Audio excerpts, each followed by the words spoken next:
চিন্তা তাহলে সেখানে কিন্তু সুন্দর হবে সেই হিসাবে আমি কথা বেশি লম্বা না করে সংক্ষেপে এতটুকু বলব যে আসলে বাস্তবতা হলো যে আল্লাহ রাব্বুল আলামিন বলেছেন যত মাখলুকাত সৃষ্টি করেছেন এর ভিতরে সর্বশ্রেষ্ঠ সম্মানিত মানুষকে আল্লাহ সৃষ্টি করেছেন। আবার আল্লাহ বলতেছেন এই মানুষের ভিতরে আবার পশুর চেয়েও খারাপ। এরপর আল্লাহ বলেন শারুল বারিয়া কুত্তা শিয়াল জোয়ারের চেয়েও খারাপ তাও মানুষ।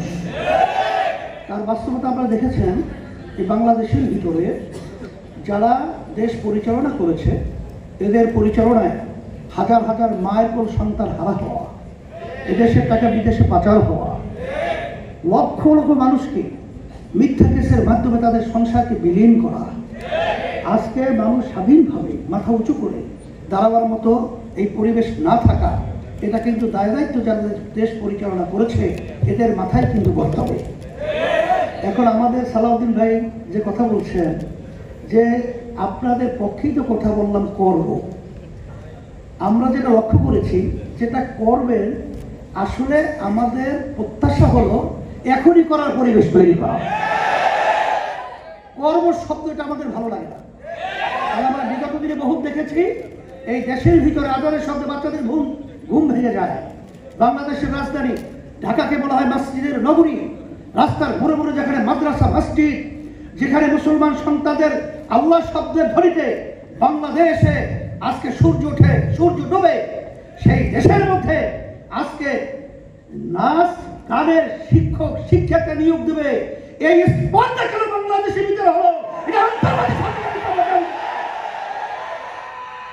পরিষ্কার বলছি যে এখন ওই সিদ্ধান্ত বাতিল করতে হবে এবং ধর্মীয় শিক্ষা প্রাথমিক শিক্ষা অঙ্গনে সেটা বাধ্যতামূলক এটা ব্যবস্থা করতে হবে। বিশেষ করে আমাদের কওমি মাদ্রাসাগুলো তাদেরকে অবহেলা করা হয়। তারাও তো বাংলাদেশে বড় একটা অংশ এই বাংলাদেশের মানুষ, কিন্তু তাদেরকে দেখা যায় যে এত ধর্মীয়ভাবে তারা সচ্ছল এবং সুন্দর হওয়ার পরেও তাদের কোথাও সরকারিভাবে মূল্যায়ন হয় না। যে কওমি মাদ্রাসার শিক্ষা সেখানে যারা কি শিক্ষক রয়েছে ধর্মীয় তাদেরকেও সেখানে গুরুত্ব সহকারে মূল্যায়ন করা, তাদেরকে নিয়োগের ব্যবস্থা করা।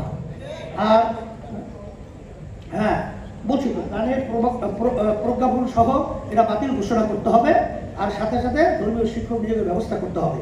আর আমার ভাই সালাউদ্দিন সাহেব যে কথা বলেছেন অন্যান্য দায়িত্ব সেটা কথা বলেছেন যে আমরা যদি ঐক্য থাকতে পারি, ঐক্য থাকার ব্যাপারে আলহামদুলিল্লাহ আমি আমাকে বলবো সকলকে বলবো যে আমরা যেখানে দেখছি ঐক্যমত্য কমিশন সহ এই দেশকে সুন্দর করার ব্যাপারে আলোচনা হয়েছে, সেখানে যে সিদ্ধান্তগুলো হয়েছে নোট অফ ডিসিশন অনেক জায়গায় রয়েছে, তবে সেটা পরে না এখনই বাস্তবায়নের প্রক্রিয়া যদি করতে পারে ঐক্যের একটা মানচিত্র তৈরি হবে, বক্তব্যের সাথে কাজও বের হবে।